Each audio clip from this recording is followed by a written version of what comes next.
வேலூர் அருகே பாஜக பிரமுகர் கொலை செய்யப்பட்ட வழக்கில் 2 பேர் காட்பாடி நீதிமன்றத்தில் சரணடைந்திருக்கிறார்கள். அண்மைச் செய்தியை பார்த்து வருகிறோம். வேலூர் அருகே பாஜக பிரமுகர் கொலை செய்யப்பட்ட நிலையில் இந்த வழக்கில் 2 பேர் காட்பாடி நீதிமன்றத்தில் சரணடைந்திருக்கிறார்கள். விவரங்களோடு இணைந்திருக்கிறார் செய்தியாளர் குமரவேல். குமரவேல், அந்த 2 பேரும் யார்? அவர்களுடைய பின்னணி என்ன விவரம்?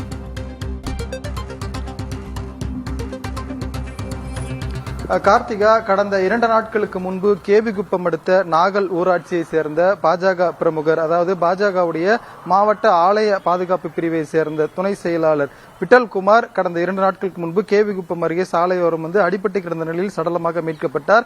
இதனை அடுத்து அவரது உடல் பிரேத பரிசோதனைக்காக அடுக்கம்பால் உள்ள வேலூர் அரசு மருத்துவக் கல்லூரி மருத்துவமனையில் வைக்கப்பட்ட நிலையில் இவருடைய இறப்பில் சந்தேகம் இருப்பதாகவும் முன்விரோதம் காரணமாக இவர் கொலை செய்யப்பட்டிருக்கலாம் என்ற ஒரு காரணத்திற்காக பாரதிய ஜனதா கட்சியினர் உடலை வாங்க மறுத்து மாலை வரை மருத்துவமனையில் போராட்டத்தில் ஈடுபட்டார்கள். அதனைத் தொடர்ந்து சந்தேக மரணமாக முதலில் பதிவு செய்யப்பட்ட நிலையில் பாரதிய ஜனதாவின் போராட்டத்தை தொடர்ந்து கேவிகுப்பம் காவல்துறையினர் இவருடைய இறப்பில் கொலை வழக்காக பதிவு செய்து தனிப்படை அமைத்து கொலையாளிகளை தேடி வந்தார்கள். இந்த நிலையில்தான் தற்போது காட்பாடியில் இருக்கக்கூடிய நீதித்துறை நடுவர் நீதிமன்றத்தில் 2 பேர் ஆஜராகி இருக்கிறார்கள். அவர் ஒருவர் நாகல் ஊராட்சியை சேர்ந்த சந்தோஷ்குமார், அதே பகுதியை சேர்ந்தவர். மற்றொருவர் குடியாத்தம் அடுத்த கீழ் ஆலத்தூர் பகுதியை சேர்ந்த கமலதாசன், வயசு 24. இந்த 2 பேர் தற்போதைக்கு காட்பாடியில் இருக்கக்கூடிய நீதிமன்றத்தில் ஆஜர்படுத்தியிருக்கிறார்கள். நீதிபதி இவர்களுக்கு வரும் 2ஆம் தேதி வரைக்கும் 15 நாள் நீதிமன்ற காவல் அளித்திருப்பதாக தகவல் வெளியே இருக்கிறது.